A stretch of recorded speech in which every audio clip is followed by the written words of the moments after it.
வீடியோல வந்து பாத்தீங்கன்னா ஆக்சிஸ் பேங்கோட அமேஸ் அப்படிங்கிற சேவிங் அக்கௌண்ட் எப்படி நம்ம ஆன்லைன்ல வந்துட்டு ஓபன் பண்றது அப்படிங்கிற ஃபுல் ப்ராசஸ் டீடைலையும் தான் இந்த வீடியோல பார்க்க போறோம். இந்த ஒரு அக்கௌண்ட் வந்து பாத்தீங்கன்னா ஆக்சிஸ் பேங்க்ல இருந்து லான்ச் பண்ணும்போது இது வந்து ஒரு digital zero balance saving account அப்படின்னு வந்து சொல்றாங்க. ஆக்சுவலா இது வந்து ஒரு டிஜிட்டல் ஜீரோ பேலன்ஸ் சேவிங் அக்கௌண்டே கிடையாது. ஸோ நான் ஜீரோ பேலன்ஸ் சேவிங் அக்கௌண்ட் அப்படின்னா என்ன அப்படின்னு பாத்தீங்கன்னா எந்த ஒரு மினிமம் பேலன்ஸும் மெயின்டைன் பண்ணணும் அப்படின்னு அவசியம் கிடையாது. அந்த மெயின்டைன் பண்ணல அப்படிங்கிறதுக்காக நம்ம கிட்ட இருந்து எந்த ஒரு சார்ஜஸும் பிடிக்க மாட்டாங்க. பட் இந்த அக்கௌண்ட்ல வந்து எப்படி அப்படின்னு பாத்தீங்கன்னா ஸோ நம்ம வந்து இந்த ஒரு சேவிங் அக்கௌண்ட்டை நம்ம யூஸ் பண்றதுக்கு நம்ம வந்து பாத்தீங்கன்னா மாசம் மாசம் இவங்களுக்கு 200 ரூபா வந்து ஃபீ வந்து பே பண்ணணும். அது மட்டும் இல்லாம இனிஷியல் டெபாசிட் வந்து பாத்தீங்கன்னா ஒரு 5000 ரூபாய் நம்ம வந்து டெபாசிட் வந்து பண்ணணும். ஸோ இப்படிதான் வந்து இந்த ஒரு அக்கௌண்ட் வந்து கொடுத்துருக்காங்க. அப்படி இருக்கிறப்ப இது வந்து ஒரு ஜீரோ பேலன்ஸ் சேவிங் அக்கௌண்ட் அப்படின்னு வந்து சொல்ல முடியாது. ஒரு நார்மல் சேவிங் அக்கௌண்ட் அப்படின்னு வந்து சொல்லிக்கலாம்.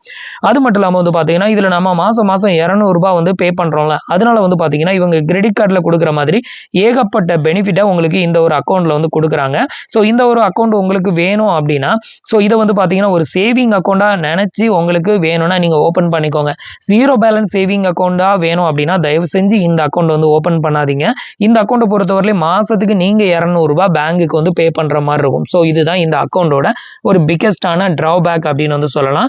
ஸோ அதுக்கப்புறம் இதுல வந்து மினிமம் பேலன்ஸ் அப்படின்னு வந்து நீங்க மெயின்டைன் பண்ணணும் அப்படின்னு அவசியம் கிடையாது. இந்த அக்கௌண்ட்ல வந்து பாத்தீங்கன்னா உங்களுக்கு வந்து 11,000 ரூபாய்க்கு ஒர்த்தான பெனிஃபிட் வந்து கிடைக்கும் அப்படின்னு வந்து சொல்லியிருக்காங்க. ஸோ இதுல வந்து பாத்தீங்கன்னா கார்டு ஆக்டிவேஷன் பெனிஃபிட் வந்து பாத்தீங்கன்னா உங்களுக்கு 6,000 ரூபாய்க்கு ஒர்த்தான பெனிஃபிட் வந்து கிடைக்கும் அப்படின்னு சொல்லியிருக்காங்க. இதை வந்து கீழே டீட்டெயிலா வந்து எக்ஸ்பிளைன் பண்ணியிருப்பாங்க.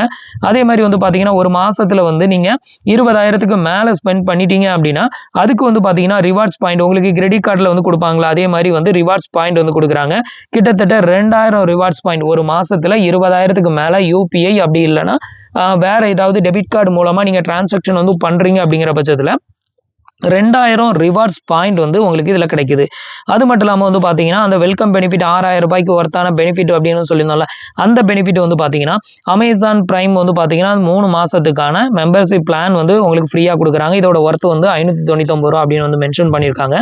அதுக்கு அடுத்தது வந்து பாத்தீங்கன்னா புக் மை ஷோல வந்துட்டு ஈச் அண்ட் எவ்ரி மந்த் வந்து பாத்தீங்கன்னா மூவி டிக்கெட் டிஸ்கவுண்ட் வந்து பாத்தீங்கன்னா 800 ரூபாயா. ஸோ இது மூலமா உங்களால 4,000 ரூபாய் வரைக்கும் டிஸ்கவுண்ட் வந்து வாங்கிக்க முடியும் அப்படின்னு வந்து சொல்லியிருக்காங்க. அதுக்கு அடுத்தது வந்து பாத்தீங்கன்னா ஸ்விக்கி டைன் அவுட் வந்து பாத்தீங்கன்னா உங்களுக்கு காம்ப்ளிமெண்டரி பெனிஃபிட்டா வந்து கொடுக்குறாங்க. இதோட ஒர்த் வந்து பாத்தீங்கன்னா 500 ரூபாய் சொல்லிருக்காங்க.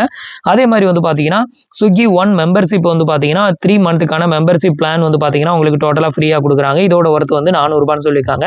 அடுத்தது வந்து பாத்தீங்கன்னா ஊபர்ல வந்து ரைடிங் பேக்கேஜ் வந்து பாத்தீங்கன்னா இதுல வந்து கொடுக்கறதா வந்து சொல்லிருக்காங்க. கிட்டத்தட்ட இதுக்கு வந்து பாத்தீங்கன்னா உங்களுக்கு 500 ரூபாய்க்கு ஒர்த்தான டிஸ்கவுண்ட் ரைடிங் பேக்கேஜ் டிஸ்கவுண்ட் வந்து இதுல கிடைக்கும் அப்படிங்கிற மாதிரி சொல்லிருக்காங்க. ஸோ அடுத்தது வந்து பாத்தீங்கன்னா இது ஒரு ஜீரோ பேலன்ஸ் சேவிங் அக்கௌண்ட். இதுல பேலன்ஸ் மெயின்டைன் பண்ணணும் அப்படின்னு அவசியம் கிடையாது. ஃப்ரீயாவே வந்து ஏடிஎம் கார்டு வந்து கொடுத்துருவாங்க. செக் லீஃப் வந்து ஃப்ரீயாவே வந்து வாங்கிக்கலாம். யூபிஐ பேமெண்ட், ஐஎம்பிஎஸ், நெஃப்ட், ஆர்டிஜிஎஸ்னு எல்லாமே இதுல வந்து பண்ணிக்க முடியும். ஸோ எல்லா பெனிஃபிட்டும் இதுல கிடைக்கும். பட் இதுல உள்ள ஒரு பெரிய டிராபேக் அப்படின்னா மாசம் மாசம் நீங்க 200 ரூபாய் பேங்குக்கு வந்து பே பண்ற மாதிரி இருக்கும்.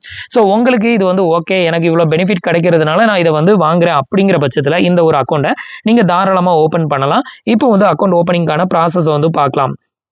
ஸோ கீழே வந்து பார்த்தீங்கன்னா அக்கௌண்ட் ஓப்பனிங் பண்ணுறதுக்கான லிங்க் வந்து கொடுத்துருக்கேன். அந்த லிங்க்கை வந்து கிளிக் பண்ணிங்க அப்படின்னா டேரெக்டாக உங்களுக்கு அக்கௌண்ட் ஓப்பனிங்கான இந்த பேஜ் வந்து ஓப்பன் ஆயிரும். இது மூலமாக நீங்கள் அக்கௌண்ட் ஓப்பனிங்கை வந்து ஸ்டார்ட் பண்ணலாம்.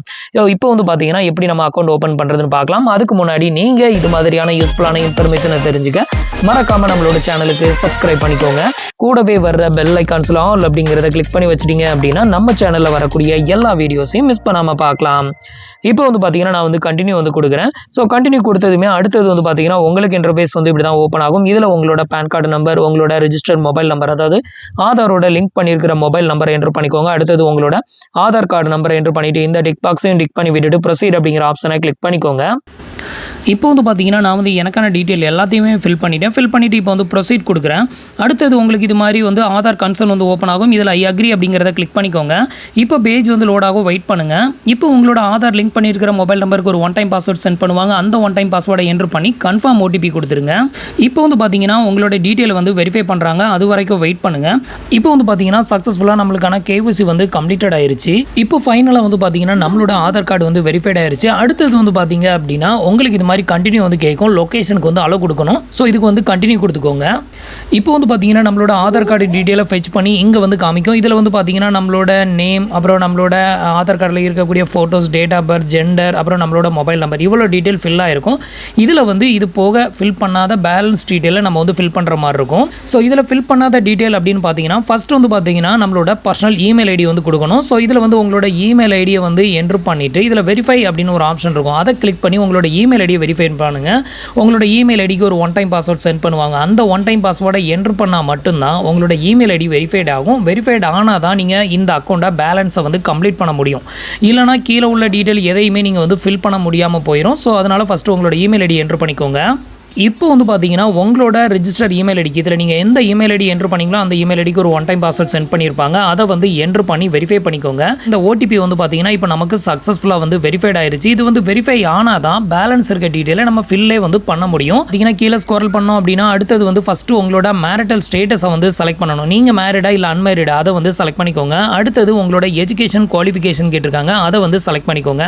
நான் வந்து கிராஜுவேட்னு செலக்ட் பண்ணியிருக்கேன். அடுத்தது வந்து உங்களோட அக்குபேஷன் வந்து கேட்டிருக்காங்க. இதில் வந்து நீங்கள் சேலரிடா, ரிட்டையர்டா, ஸ்டூடெண்ட்டா, இல்லை அன்எம்ப்ளாய்டா, இல்லை செல்ஃப் எம்ப்ளாய்டா அதை வந்து செலக்ட் பண்ணிக்கோங்க. நான் வந்து செல்ஃப் எம்ப்ளாய்டு செலக்ட் பண்ணியிருக்கேன். அடுத்தது வந்து பார்த்தீங்கன்னா அக்குபேஷன் இண்டஸ்ட்ரி. நீங்கள் வந்து செல்ஃப் எம்ப்ளாய்னா அதில் எந்த மாதிரியான இண்டஸ்ட்ரியில் வந்து ஒர்க் பண்ணுறீங்க அப்படின்னு வந்து கேட்டிருக்காங்க. இதில் நீங்கள் எந்த மாதிரியான டைப் ஆஃப் இண்டஸ்ட்ரியில் ஒர்க் பண்ணுறீங்களோ அதை வந்து செலக்ட் பண்ணிக்கோங்க. இப்போ வந்து பார்த்தீங்கன்னா அதை வந்து செலக்ட் பண்ணியாச்சு. அடுத்தது வந்து பார்த்தீங்கன்னா நேச்சர் ஆஃப் பிஸ்னஸ் வந்து கேட்டிருக்காங்க. ஸோ அதை வந்து செலக்ட் பண்ணிக்கோங்க. இதில் நான் அதர் அப்படிங்கிறத செலக்ட் பண்ணியிருக்கேன். அடுத்தது வந்து பார்த்தீங்கன்னா சோர்ஸ் ஆஃப் ஃபண்ட். உங்களுக்கு வந்து பணம் எங்கேருந்து வருது அப்படின்னு கேட்டிருக்காங்க. நீங்கள் சேலரிட் அப்படின்னா சேலரி அப்படிங்கிறத செலக்ட் பண்ணிக்கலாம். நீங்கள் வந்து செல்ஃப் எம்ப்ளாய் அப்படிங்கிறத செலக்ட் பண்ணிங்கன்னா உங்களுக்கு இந்த மாதிரி ரெண்டு ஆப்ஷன் வந்து காட்டுவாங்க. பிஸ்னஸ் இன்கம் இல்லைனா இன்வெஸ்ட்மெண்ட் இன்கம். இதில் ஏதாவது ஒன்றா செலக்ட் பண்ணிக்கோங்க. இதெல்லாம் வந்து ரொம்ப டீப்பாக பார்க்க மாட்டாங்க. அடுத்தது வந்து பார்த்தீங்கன்னா இந்த பிஸ்னஸில் வந்து நீங்கள் எவ்வளோ இயராக இருக்கீங்க அப்படின்னு வந்து கேட்டிருக்காங்க. நீங்கள் வந்து எவ்வளோ இயராக இந்த பிஸ்னஸில் ஒர்க் பண்ணுறீங்க, இல்லை செல்ஃப் எம்ப்ளாயாக இருந்தாலும் அந்த ஒர்க்கில் எவ்வளோ இயராக ஒர்க் பண்ணுறீங்க அப்படிங்கிறத நம்பரில் என்ட்ரு பண்ணிக்கோங்க. இப்போ நான் வந்து பார்த்தீங்கன்னா ஒரு 3 இயர்ஸாக இதில் ஒர்க் பண்ணுறேன் அப்படின்னு சொல்லி கொடுத்துருக்கேன். அடுத்தது வந்து பார்த்தீங்கன்னா உங்களோட ஆனுவல் இன்கம் வந்து எவ்வளோன்னு கேட்டிருக்காங்க. உங்களோட ஆனுவல் இன்கம் வந்து என்ட்ரு பண்ணும்போது குறைஞ்சபட்சம் வந்து பார்த்தீங்கன்னா 2,40,000 ரூபாய்க்கு மேலே இருக்கிற மாதிரி நீங்கள் வந்து என்ட்ரு பண்ணுங்கள். அப்போ தான் இந்த அக்கௌண்ட் வந்து ஓப்பன் பண்ண முடியும். நான் இப்போ வந்து பார்த்தீங்கன்னா நான் என்னோட அமௌண்ட்டை வந்து என்ட்ரு பண்ணிக்கிறேன். இது எல்லாத்தையுமே இப்போ வந்து நம்ம ஃபில் பண்ணியாச்சு. ஃபில் பண்ணிவிட்டு இப்போ ஃபைனலாக வந்து பார்த்தீங்கன்னா நெக்ஸ்ட் அப்படிங்கிற ஆப்ஷனை வந்து கிளிக் பண்ணிக்கோங்க. இப்போ வந்து பார்த்தீங்கன்னா பர்சனல் இன்ஃபர்மேஷன் அப்டேட்டட் சக்ஸஸ்ஃபுல் அப்படின்னு வந்துருச்சு. இப்போ இதை டிஸ்மிஸ் கொடுத்துருவோம். அடுத்தது வந்து பார்த்தீங்கன்னா நம்மளோட ஃபேமிலி டீட்டெயிலை வந்து ஃபில் பண்ணணும். ஃபர்ஸ்ட் வந்து பார்த்தீங்கன்னா உங்களோட ஃபாதர்ஸ் நேம் என்ட்ரு பண்ணிக்கோங்க. அவங்களோட இனிஷியலை வந்து லாஸ்ட் நேமில் வந்து என்ட்ரு பண்ணிக்கோங்க. அடுத்தது உங்களோட மதர் நேம் என்ட்ரு பண்ணிக்கோங்க. அவங்களோட இனிஷியலை வந்து லாஸ்ட் நேமில் வந்து என்ட்ரு பண்ணிக்கோங்க. இது எல்லாத்தையுமே என்ட்ரு பண்ணிவிட்டு கீழே வந்து பார்த்தீங்கன்னா நாமினி வந்து ஆட் பண்ணணுமா அப்படின்னு வந்து கேட்டிருப்பாங்க. உங்களுக்கு இந்த ஒரு சேவிங் அக்கௌண்ட்டுக்கு நாமினி வேணும் அப்படின்னா இதில் ஆட் நாமினி அப்படிங்கிறத கிளிக் பண்ணி நீங்கள் வந்து நாமினியோட நேமு, டேட் ஆஃப் பர்த், அவங்களுக்கு என்ன ரிலேஷன்ஷிப், அவங்களோட அட்ரஸ் டீட்டெயிலாக ஃபில் பண்ணணும். உங்களுக்கு நாமினி தேவையில்லை அப்படின்னா இந்த டீட்டெயில் மட்டும் ஃபில் பண்ணால் போதும். உங்களோட ஃபாதர்ஸ் மதர்ஸ் நேமை மட்டும் ஃபில் பண்ணிவிட்டு டேரெக்டாக நெக்ஸ்ட் வந்து கொடுத்துடலாம். இப்போ நான் வந்து ஃபில் பண்ணிக்கிறேன்.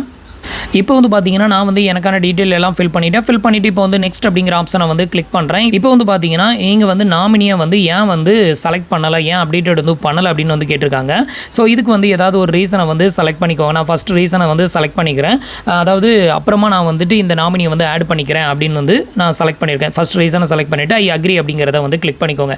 அடுத்தது வந்து பார்த்தீங்கன்னா நம்மளோட அட்ரஸ் டீட்டெயிலை வெரிஃபை பண்ணணும். இதில் வந்து பார்த்தீங்கன்னா நம்மளோட ஆதார் கார்டில் இருக்கக்கூடிய அந்த அட்ரஸ் வந்து ஷோ பண்ணுவாங்க. இந்த அட்ரஸ் தான் உங்களோட கம்யூனிகேஷன் அட்ரஸ் அப்படின்னா எஸ் கொடுத்துக்கோங்க. இல்லை நான் வந்து இப்போ கரண்டில் இருக்கக்கூடிய அட்ரஸ் வந்து வேறு, எனக்கு வந்து ஆதார் கார்டில் இருக்கிற அட்ரஸ் வந்து வேறு அப்படின்னா இதில் நோ கொடுத்தீங்க அப்படின்னா உங்களோட கரண்ட் அட்ரஸை ஃபில் பண்ணுறதுக்கான பேஜ் வந்து ஓப்பன் ஆகும். அதோட அட்ரஸை வந்து கீழே ஃபில் பண்ணிக்கணும். இது வந்து பார்த்தீங்கன்னா கம்யூனிகேஷன் அட்ரஸோட ரெசிடென்ட் டைப் வந்து கேட்டிருக்காங்க. நம்ம வந்துட்டு இப்போ டெம்பரவரியாக இருக்கக்கூடிய அட்ரஸை வந்து செலக்ட் பண்ணுறோம்ல, அந்த அட்ரஸில் இருக்கக்கூடிய வீடு வந்து ரெண்டலா இல்லை ஓன் ஹவுஸா இல்லை லீஸுக்கு இருக்கீங்களா அப்படின்னு கேட்டிருக்காங்க. அதை வந்து செலக்ட் பண்ணிக்கோங்க. நான் வந்து ரெண்டலுக்கு தான் வந்து இருக்கேன். அதனால் ரெண்டல் அப்படிங்கிறத செலக்ட் பண்ணியிருக்கேன். இப்போ நான் என்னோட அட்ரஸ் டீட்டெயிலை ஃபில் பண்ணிக்கிறேன். இப்போ வந்து பார்த்தீங்கன்னா நான் வந்து என்னோட அட்ரஸ் டீட்டெயில் எல்லாம் ஃபில் பண்ணிட்டேன். அதே மாதிரி வந்து பார்த்தீங்கன்னா இப்போ நம்ம கம்யூனிகேஷன் அட்ரஸில் இருக்கக்கூடிய வீடு வந்து பார்த்தீங்கன்னா வாடகை வீடு. ஸோ அதனால் ரெண்டல் அப்படிங்கிறத செலக்ட் பண்ணியிருக்கேன். அடுத்தது வந்து பார்த்தீங்கன்னா நம்மளோட பிரான்ச்சை வந்து செலக்ட் பண்ணணும். இதில் வந்து பார்த்தீங்கன்னா நம்ம எந்த அட்ரஸை வந்து ஃபில் பண்ணமோ அது ரிலேட்டடான பிரான்ச் வந்து பார்த்தீங்கன்னா இந்த இடத்துல ஆட்டோமேட்டிக்காக வந்து செலக்டட் ஆகிருக்கும். உங்களுக்கு இந்த பிரான்ச் வேண்டாம், வேறு பிரான்ச் வேணும் அப்படின்னா இதில் வந்து சேஞ்ச் பிரான்ச் அப்படின்னு ஒரு ஆப்ஷன் இருக்கும். இந்த ஆப்ஷனை கிளிக் பண்ணி நீங்கள் பிரான்ச்சை வந்து சேஞ்ச் பண்ணிக்கலாம். இதில் வந்து பார்த்தீங்கன்னா சென்னையில் இருக்கக்கூடிய எல்லா ஆக்சிஸ் பேங்கோட பேங்கோட பிரான்ச்சுமே உங்களுக்கு வந்து ஷோ பண்ணுவாங்க. இதில் உங்களுக்கு எந்த பிரான்ச் வந்து வேணுமோ அந்த பிரான்ச்சை நீங்கள் வந்து செலக்ட் பண்ணிக்கலாம். இப்போ நான் வந்து பார்த்தீங்கன்னா பெருங்குடியில் இருக்கக்கூடிய ஒரு பிரான்ச்சை வந்து செலக்ட் பண்ணிவிட்டு இப்போ வந்து ப்ரொசீட் கொடுக்குறேன். இப்போ வந்து பார்த்தீங்கன்னா நமக்கு வந்து பெருங்குடியில் இருக்கக்கூடிய பிரான்ச் வந்து செலக்டட் ஆயிருச்சு. இது எல்லாத்தையுமே செலக்ட் பண்ணிவிட்டு அடுத்தது கீழே வந்து ஒரு டிக் பாக்ஸ் ஒன்று கொடுத்துருக்காங்க. அதையும் டிக் பண்ணி விட்டுட்டு நெக்ஸ்ட் அப்படிங்கிற ஆப்ஷனை வந்து கிளிக் பண்ணிக்கோங்க. இப்போ நான் நெக்ஸ்ட் கொடுக்குறேன். இப்போ வந்து பார்த்தீங்க அப்படின்னா நீங்கள் இது வரைக்கும் ஃபில் பண்ண எல்லா டீட்டெயிலுமே இங்கே வந்து ஷோ பண்ணுவாங்க. ஓவராலாக வந்து இந்த இடத்துல உங்களோட சம்மரியை வந்து நீங்கள் வந்து பார்க்கலாம். ஸோ இது எல்லாத்தையுமே வந்து ஒருக்க செக் பண்ணிக்கோங்க. இதில் ஏதாவது வந்து கரெக்ஷன் இருந்ததுன்னா கீழே வந்து பார்த்தீங்கன்னா எடிட் ஆப்ஷன் கொடுத்துருக்காங்க. இதை யூஸ் பண்ணி நீங்கள் அதை எடிட் பண்ணிக்கோங்க. உங்களுக்கு எந்த கரெக்ஷனும் இல்லை அப்படின்னா டன் அப்படிங்கிறத கிளிக் பண்ணிடுங்க. அடுத்தது வந்து பார்த்தீங்க அப்படின்னா நம்மளுக்கான வீடியோ கேவிசியை வந்து கம்ப்ளீட் பண்ணணும். இந்த வீடியோ கேவிசியை கம்ப்ளீட் பண்ணுறதுக்கு நம்மக்கிட்ட ஒரிஜினல் பேன் கார்டு, அதுக்கப்புறம் ஒரு ஒயிட் பேப்பர், அப்புறம் பேனா, அப்புறம் வெளிச்சமான இடம், நல்ல இன்டர்நெட் கனெக்டிவிட்டி இருக்கக்கூடிய பிளேஸில் இருந்து நம்ம வந்து பார்த்தீங்கன்னா இந்த வீடியோ கேவிசியை வந்து கம்ப்ளீட் பண்ணணும். இந்த வீடியோ கேவிசி கம்ப்ளீட் பண்ணால் மட்டும்தான் நமக்கு வந்து அக்கௌண்ட்டே ஓப்பன் ஆகும். அதுக்கப்புறம் தான் நமக்கு அக்கௌண்ட் நம்பரும் வந்து கிடைக்கும். வந்து வீடியோ கேவிசி கம்ப்ளீட் பண்ணலை அப்படின்னா இந்த அக்கௌண்ட் வந்து ஓப்பன் ஆகாது, இதோட ஸ்டாப் ஆயிரும். ஸோ இந்த வீடியோ கேவிசியை கம்ப்ளீட் பண்ணுறதுக்கு உங்ககிட்ட ஒரிஜினல் பேன் கார்டு வந்து கண்டிப்பாக வேணும். ஜெராக்ஸ் வந்து ஆக்செப்ட் பண்ணிக்க மாட்டாங்க. அதுக்கப்புறம் நல்ல இன்டர்நெட் கனெக்ஷன் இருக்கணும். அதுக்கப்புறம் எந்த நாய்ஸும் இல்லாத இடத்துல இருந்துக்கோங்க. நெக்ஸ்ட் ஒரு ஒயிட் பேப்பர், பேனா, இது எல்லாத்தையுமே ரெடி பண்ணி வச்சுக்கோங்க. ரெடி பண்ணி வச்சுட்டு இந்த டிக் பாக்ஸையும் டிக் பண்ணி விட்டுட்டு கனெக்ட் அண்ட் ஏஜென்ட் அப்படிங்கிற ஆப்ஷனை கிளிக் பண்ணிட்டீங்கன்னா உங்களுக்கு வந்து வீடியோ கேவிசி வந்து ஆக்சிஸ் பேங்கோட கனெக்ட் ஆகும். ஸோ அதில் நீங்கள் வந்து உங்களோட பேசி கொஸ்டின் தான் கேட்பாங்க. அது எல்லாத்தையுமே சொல்லிவிட்டு அதுக்கப்புறம் ஒரு செல்ஃபி ஃபோட்டோ எடுப்பாங்க. நெக்ஸ்ட் உங்களோட பேன் கார்டை ஒரு கேப்சர் எடுத்துக்குவாங்க. நெக்ஸ்ட் ஒயிட் பேப்பரில் லைவாக சைன் போட்டு அந்த சிக்னேச்சரை வந்து எடுத்துக்குவாங்க. நீங்கள் கொடுக்கக்கூடிய செக்லீஃபுக்கு அந்த சிக்னேச்சரை தான் வந்து எடுத்துப்பாங்க. ஸோ இது எல்லாமே முடிஞ்சதுக்கு அப்புறமா வந்து பார்த்தீங்கன்னா உங்களோட கேவிசி அப்டேட் எடுத்து பண்ணுறதுக்கு கிட்டத்தட்ட 1 to 2 hours வந்து டைம் எடுக்கும். இப்போ வந்து பார்த்தீங்கன்னா ஃபைனலாக நம்மளுக்கான வீடியோ கேவிசி வந்து சக்ஸஸ்ஃபுல்லாக வந்து கம்ப்ளீட்டட் ஆயிருச்சு. ஸோ கம்ப்ளீட்டட் ஆனதுமே இவர் வீடியோ கேவிசி வாஸ் சக்ஸஸ்ஃபுல் அப்படின்னு வரும். இதுக்கப்புறம் வந்து பார்த்தீங்க அப்படின்னா நம்மளுக்கான இனிஷியல் ஃபண்ட் வந்து ஆட் பண்ண வேண்டியது வரும். ஸோ அடுத்தது வந்து பார்த்தீங்கன்னா உங்களுக்கு இது மாதிரி இன்சூரன்ஸ் வந்து ஆட் பண்ணணுமா அப்படின்னு வந்து கேட்கும். ஸோ இதில் வந்து பார்த்தீங்கன்னா ஸ்கிப் ஃபார் நவ் அப்படிங்கிற ஆப்ஷனை வந்து கிளிக் பண்ணிக்கோங்க. இதை கொடுத்ததுக்கு அப்புறமா வந்து பார்த்தீங்கன்னா இனிஷியல் ஃபண்ட் இந்த அக்கௌண்ட் ஓப்பன் பண்ணும்போது வந்து பார்த்தீங்கன்னா இனிஷியல் ஃபண்டாக நம்ம ஒரு 5,000 டெபாசிட் வந்து பண்ணணும். அதுக்கப்புறம் ஏடிஎம் கார்டுக்கு வந்து அவங்க மென்ஷன் பண்ணியிருக்கிறது வந்து ஃப்ரீ அப்படின்னு மென்ஷன் பண்ணியிருக்காங்க. பட் இங்கே வந்து பார்த்தீங்கன்னா ஏடிஎம் கார்டுக்கான சார்ஜஸையும் சேர்த்து தான் பே பண்ண சொல்கிறாங்க. ஸோ இதில் வந்து பார்த்தீங்கன்னா add only debit card charges for now அப்படிங்கிற ஆப்ஷன் உங்களுக்கு இருந்ததுன்னா இந்த ஆப்ஷனை மட்டும் செலக்ட் பண்ணிவிட்டு நீங்கள் வந்து பே பண்ணிங்கன்னா உங்களோட ஏடிஎம் கார்டுக்கான அமௌண்ட்டை மட்டும் பே பண்ணிக்கலாம். பிறகு நீங்கள் வந்துட்டு உங்களோட இனிஷியல் டெபாசிட்டை வந்து பண்ணிக்கலாம். இல்லை நான் வந்து இப்போவே வந்து இனிஷியல் ஃபண்டிங் அப்புறம் வந்து டெபிட் கார்டுக்கான சார்ஜஸ் ரெண்டையும் சேர்த்து பே பண்ணுறேன்னா இந்த ஆப்ஷனை செலக்ட் பண்ணிவிட்டு ஸோ அதுக்கான அமௌண்ட்டை வந்து உங்களோட ஏடிஎம் கார்டு இல்லைனா நெட் பேங்கிங் இல்லைனா யூபிஐ ஐடியை யூஸ் பண்ணி நீங்கள் வந்து அமௌண்ட்டை வந்து டெபாசிட் வந்து பண்ணிக்கோங்க. ஸோ ஃபைனலாக அமௌண்ட் எல்லாமே டெபாசிட் வந்து பண்ணதுமே வந்து பார்த்தீங்கன்னா உங்களுக்கான அக்கௌண்ட் டீட்டெயில் எல்லாமே வந்து ஷோ பண்ணிடுவாங்க. இப்போ உங்களுக்கான அக்கௌண்ட் வந்து ஜெனரேட் ஆயிரும். இதில் அக்கௌண்ட் நம்பர், ஐஎஃப்எஸ்சி கோடு, அப்புறம் உங்களோட கஸ்டமர் ஐடி எல்லாமே இங்கே வந்து கொடுத்துருவாங்க. நெக்ஸ்ட் ஏடிஎம் கார்டுமே உங்களுக்கு வந்து ஷோ பண்ணிடுவாங்க.